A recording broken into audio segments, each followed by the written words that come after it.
Naninindigan po ba ang palasyo na walang jurisdiction ng ICC sa Pilipinas? Wala naman pong impluensya ang ating gobyerno sa International Criminal Court. Nakipag-coordinate po ang ating pamahalaan sa Interpol, kaya po naipadala ang dating Pangulong Duterte sa dahig. Yun po ang nangyari before at yan din po ang mangyayari ngayon. So ito po mga kaibigan, pakinggan po natin yung statement ni Claire Castro patungkol dito sa arrest warrant nila, possible arrest warrant nila Senator Bongo at Senator Bato de la Rosa. No, kasi parang isusuko na din nila di ba? Nang mula kay Rafi Ayeng, Daily Tribune. Good afternoon, Ayusek, sorry. Palace reaction lang po on ICI naming Senators Bato de la Rosa and Bongo, among others, as co-conspirators on the bloody drug war during the Duterte administration. And pwede po ba itong dumaan sa local courts, ang arrest warrant, if Interpol ang magpapalit? Again, yung una niyong pong tanong Reaction lang po. regarding sa pagsama ng pangalan nila. Yes po. Okay. Kung ito naman ay legal process na nanggagaling po sa ICC, hindi naman po natin ito maaaring pakialaman. Dahil ang kasong yan ay naisampa noon pa, 2017, at hindi pa po Pangulo, si Pangulo Marcos Jr. So kung dadaan sa proseso, yan naman po ang nais ng pamahalang ito. Ang ginagawa ng pamahalang ito ay dumadaan lahat sa proseso. Ma'am, kung idadaan sa kung hindi na dumaan sa local courts and yung arrest warrant, kasi Interpol po ang magpapatupad. Is it possible? Nagawa na po before. At ang sinunod po ay ang batas na umiiral sa ating bansa at nakipag-coordinate po ang ating pamahalaan sa Interpol. Kaya po naipadala ang dating Pangulong Duterte sa dahig. Will this result sa isa na namang kaguluhan ng mga supporters once may warrant na at handa ba ang gobyernong ipatupad ang warrant? Kinakailangan po bang magkagulo? Kung ang pagsisilbi po nito, ang sisilbihan ay ang hustisya. Ang pagsisilbi ng hustisya ay hindi naman po dapat na maging daan upang kampihan ang iilan o kakampihan ang ilang mga nasasangkot sa nasabing criminal complaint. At even before, ang kanila mismong kaalyado, walang iba kundi si Mayor Magalong, ang nagsabi mismo na mayroong mali sa execution sa EJK. Si Mayor Magalong na nagsilbing Oversight Committee Head ang umamin na maraming naging patayan na hindi nararapat. At ang ibang nasa listahan ay mga political rivalry di umano. At ito ay maling-mali. So kung mismong isang Duterte supporter nagsasabing mali ang nagawang EJK, hindi po ba dapat na lamang na maimbestigahan po talaga kung sino dapat na managot? And last na lang po, do you have a message sa mga supporters ng nila Senator Bongo, Senator Bato, para hindi na magkagulo at magkaroon ng kaguluhan? Hindi po dapat i-encourage ni Numan na magkagulo kung nagsisilbi lamang po ng valid warrant of arrest. Muli, ang kaso na isinampa, kung meron naman pong batayan, ay dapat lamang po madinggin. Para malaman natin, pareho naman po ito magiging hustisya sa dalawang panig. Hustisya sa mga di umanong naging biktima ng EJK, ng extrajudicial killings, at ito ay magsisilbi ring hustisya para doon sa naaakusahan kung mapapakita niyang wala naman siyang kinalaman at wala siyang kasalanan, maaaring magkaroon ng acquittal sa nasabing kaso. Just a related question from Ivan Mayrina, GMA7. Yusek, good afternoon. Naninindigan po ba ang palasyo na walang jurisdiction ng ICC sa Pilipinas? Naninindigan ba ang Ang palasyo? na Ang walang gobyerno? jurisdiction sa ang ICC sa Pilipinas sa ngayon? Pero iba po ang pinag-uusapan kung ang mga nakomit na di umanong crime ay naganap nung meron pang jurisdiction ng ICC.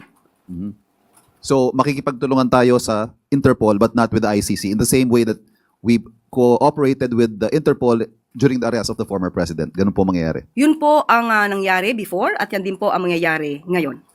Ma'am, what does the palace say to those current and the former officials who may feel the need to go into hiding after being named as co-perpetrators of the crimes against humanity? Si Senador Bato po, matagal nang hindi lumulutang. Yung iba ho kaya, baka maisip nila na ganun din ang gawin nila. What do you have to say to them? Unang-una, kung kayo magtatago, ano bang ibig sabihin yan? Kayo ba'y may kasalanan? Tinatago nyo para hindi po kayo madinig at ma-escape kayo or ma-evade the liability of what you had done?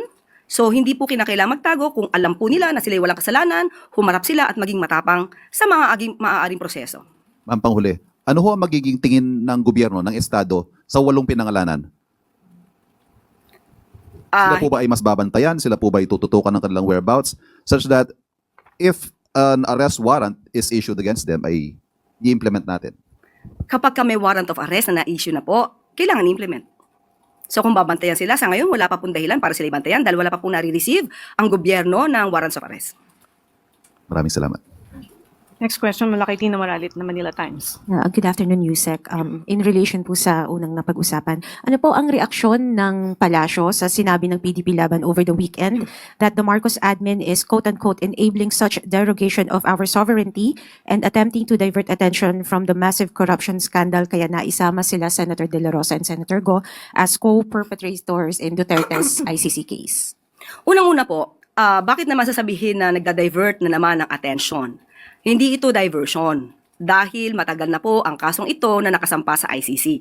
Hindi pa nga po si Pangulong Marcos Jr. ay naisampa na ito. So hindi po dapat ipahid sa ating Pangulo at sa gobyernong ito kung nagkaroon man po ng findings patungkol dyan ang ICC dahil wala naman pong impluensya ang ating gobyerno sa International Criminal Court. At kung sasabihin nila na diversion, unang-una, uulitin ko po ulit. Mismong si Mayor Magalong ang nagsabing mayroon siyang report patungkol dito at siya mismo ang nagalit sa mga generals habang sila ay may command conference. So even before, mayroon ng findings na mali ang ginawa sa EJK. So mas maganda po, bilang kayo'y taga-media, hanapin niyo po kay Mayor Magalong yung nasabi niyang report. Back on the ICC issue lang po. The common criticism from the opposition camp is that sinusuko daw po lagi ng Administrasyong Marcos yung mga Pilipino sa foreign courts instead of hearing their cases here in the Philippines. How does the palace respond to these allegations that are expected to resurface anew once Senators Ronald De La Rosa, Bongo, and other co-perpetrators are arrested? Malamang yan po ang kanilang sasabihin, pero tandaan natin, ano ba nangyari doon dating, sa panahon ni dating Pangulong Duterte? Maraming bang nakasuhan ng mga general? Kaya nga po sinasabi ko sa inyo, records mismo, di umano, naggawa ng report si Mayor Magalong tungkol sa mga maanumalyang pagpapatay. So, sino yung mga generals na yun na dapat involved? At hanggang ngayon ay hindi pa nakakasuhan. Noong dating nagsilbing bilang oversight committee head si Mayor Magalong up to 2016, meron siyang report. So, sino-sino yung mga general na yon na dapat ay nakasuhan? Hindi ba dapat noon pa? Ma'am, just to challenge that point, that happened during the Duterte administration when the former president was still in power. But now that Marcos Jr. is in power, can the Philippine justice system not be able to try these alleged co-perpetrators here in the Philippines now that a different president is in power? Okay. We can say that the cases can be held and can be heard before the courts here in the Philippines, but we also have a rule, we also have a law that allows the government to surrender the alleged defendants to the International Criminal Court. So it's a choice. Para mas hindi mapolitika. Hindi ba mas maganda kung korte na hindi naiimpluwensyahan at hindi masasabing namumulitika ang siyang didinig para walang masabi manalo man ang dating Pangulong Duterte, walang masasabi. Matalo man ang dating Pangulong Duterte at kanyang mga co-perpetrators, walang masasabi ang Pilipino. Dahil neutral yun. Hindi po maaaring impluwensyahan. Ma'am, last from my end, ito pong debate on whether or not dapat isuko sila overseas or here stems from the fact na the Philippines withdrew from the ICC, from the Rome Statute during the time of former President Duterte. With this, to settle this confusion nowadays, does the Marcos administration consider to rejoin the ICC? I know this question has been already raised in previous years, but with the current predicament, is there a form of reconsideration from the President? The President has not talked about that. He has not discussed that matter with all of us. None as of the moment. Next question from Ace Romero, Philippine Star. Tanong ko lang regarding ulit sa ICC, Yusek. Although nabanggit nyo kanina, tinanong na yung kung bahagi tayo ng kung may jurisdiction pa yung ICC sa Pilipinas. The PDP Laban also decried what it called the derogation of sovereignty daw under the Marcos admin. As part of its statement, what do you say to that? Yun talaga po ang kanilang magiging mensahe. Dahil yun ang gusto na iparating sa taong bayan. But still, sabi nga natin, sumusunod tayo sa sarili nating batas at nakikipag-cooperate din po tayo sa Interpol. Because if I remember right, may nabanggit si dating former Executive Secretary Lucas Bersamin dati na hindi automatic na kapag nagkaroon ng arrest warrant against Senator De La Rosa, automatic mapupunta siya sa ICC. Ganun pa rin ba yung stance ng Malacanang? Dalawa po ang opinion dyan. May opinion po ang DOJ at may opinion po ang dating ES, Lucas Bersamin. So, tingnan po na lang natin, kung nandiyan na po ang warrants of arrest, let us see kung ano po ang susundin na patakaran. Yun, yung mga sagot ni Auntie Claire, ang layo di ba? Ang layo. Sinasabi niya na wala namang nakakasuhan. Bakit hindi nyo kasuhan? Wala nang kapangyarihan ng mga Duterte ngayon Bakit kailangan pa doon sa ICC? So parang inaamin mo, Auntie Claire, na mahina ang gobyerno mo ngayon. Hindi nila kayang usigin yung mga sinasabi nyo na mga perpetrators or yung mga kriminal, no, or yung mga may sala.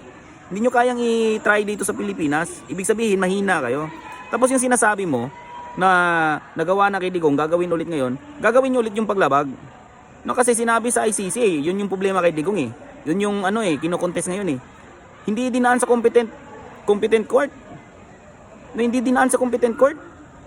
So yun din gagawin nyo. Kinabato. Ibig sabihin, para mapatahimik yung mga kritiko ng pulpol, walang silbi, mahina at magnanakaw na administrasyong ito, ipakukulong nyo yung mga kritiko niya.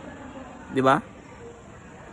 Ngayon, Auntie Claire, ito ang tandaan mo. No, sa oras na mawala na sa pwesto, yang si Junior, no? Tapos yung si Junior naman at yung mga alipores niya ang kakasuhan, sana ganyan din yung mga sagot mo. Sure ako, ang sasabihin mo in the future, ginigipit lang kasi ginipit sila noon eh. No, mag-iiba na rin yung narrative mo in the future. No, ang layo ng sagot mo, ang layo. No, sinasabi mo, sinusunod mo yung batas. May batas tayo sa may batas tayo sa extradition. Abogada ka ba talaga? Grabe.